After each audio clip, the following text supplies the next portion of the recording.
Save water and garden anywhere. Gardening is becoming more and more popular in the United States.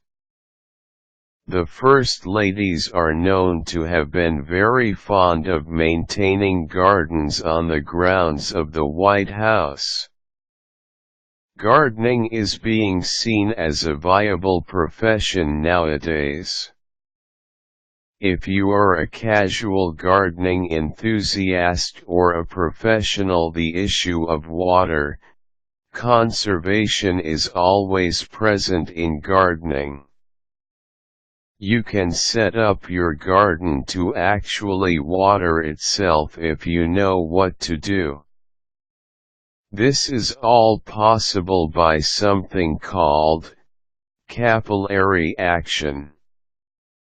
Capillary action is as property of water. Water has this tendency to seep upwards through certain materials. It is how the leaves at the top of a tree get water that the roots at the very bottom are exposed to.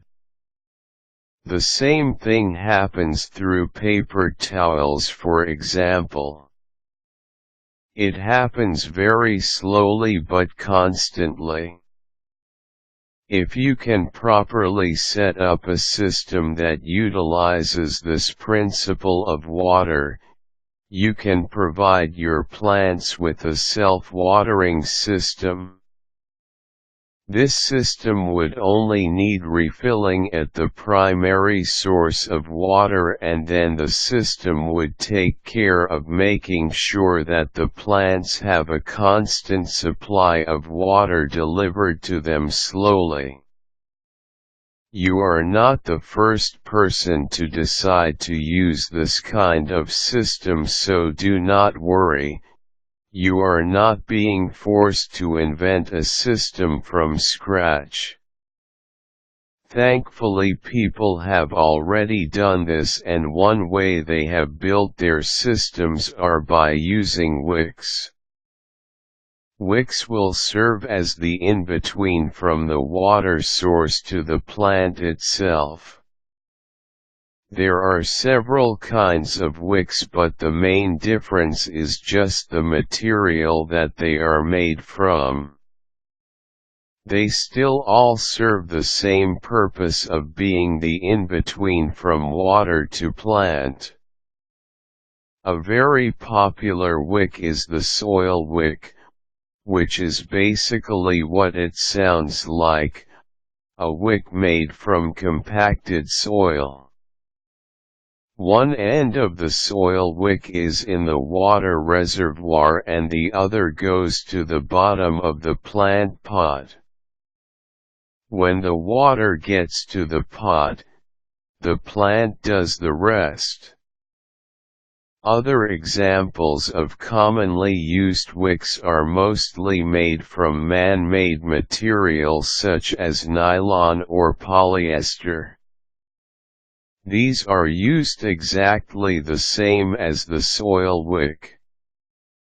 No matter what kind of wick you eventually decide to use, the wick must be wet if you expect it to work. It being wet stimulates the water to travel to the pot via capillary action.